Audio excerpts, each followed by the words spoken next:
Hi, everybody. Welcome to this Steckline Report.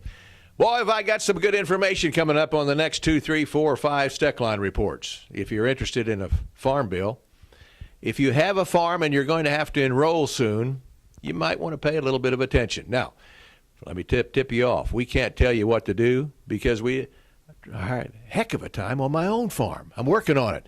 And we're going to talk to some experts, though, that have been visiting with farmers about what they might want to do. And I'll get into that right after this. I first got started in the cattle business. My wife and my father-in-law got me into it.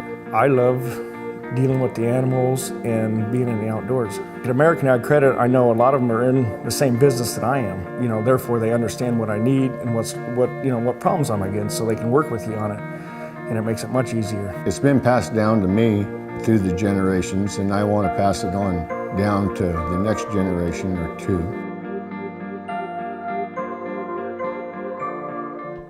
Our special guest on today's Steckline Report, Sean Rafferty, the County Executive Director, Sedgwick County, who's been out talking to farmers. Hey, Larry, how are you? Glad to have you in today. Boy, I'll tell you what, you're a popular guy. Well, that's not always a good thing, Larry. Well, it is this time because everybody knows that it's in farming. We've got some big decisions to make.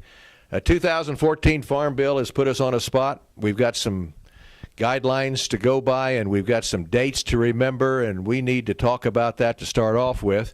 Sean, tell me, first of all, and let's talk about me being a farmer. I've got about 1,000 acres of wheat, and I'm going to have to make the decision that you folks out there are going to have to make as well. But first of all, I want to upgrade my yields. Can I do that? Well, you know what, Larry, this Farm Bill has got a lot of different ways to look at it, and one of the things I like the most is it allows you an opportunity to customize the Farm Bill to meet your needs. And while at a first glance this thing seems to be pretty confusing, you're going to narrow it down to 3 basic steps.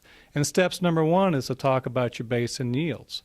For the first time since 1985, you can either update your yields, you can keep them the same, you can reallocate your base acres, and you can keep those the same. You have a choice on those base acres.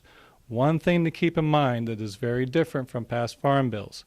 This particular one has no guaranteed payments, and this one you can reallocate your bases, but we're not bringing in anything new.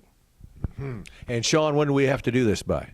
Well, the base and yield decision theoretically has to be done by the end of February. Now, sometimes Congress changes their mind, but right now that's the date I've been given. Well, this is very important as I talk to farmers out in the country, that this is probably one of the more important aspects of this farm bill, because a lot of us would like to spruce those up a little bit. Absolutely, and as important as it is with regards to our decisions, it's one of the easiest ones to make because you don't have to really do too much projection on price.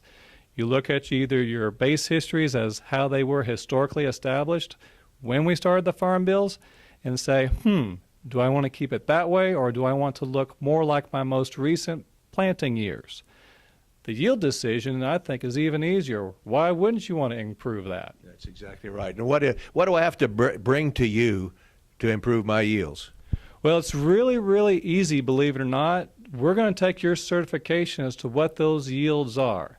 Now, some guys come to me and say, Sean, well, where can I get that data? Right. 2 different places. If you happen to participate with insurance, they will have your yield data there.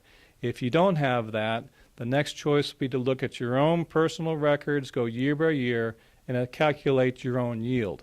You come in with those numbers, we'll load them into the computer, and you will see firsthand in our office whether or not your current yield with FSA would be the best choice, or the yield that you just brought in to improve, if that would be a better choice.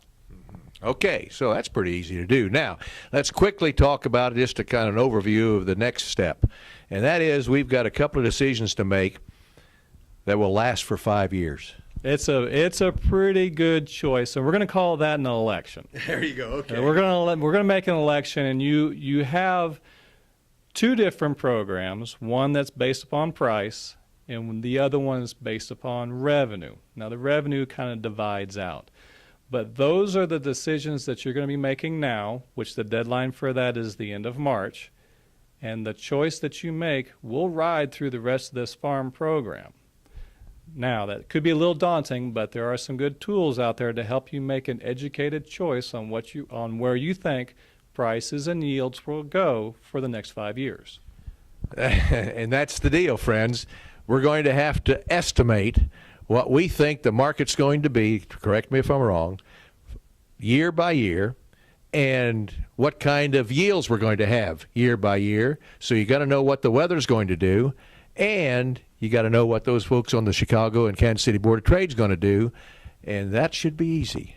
You know what? You did such a good job. You need to come work for me.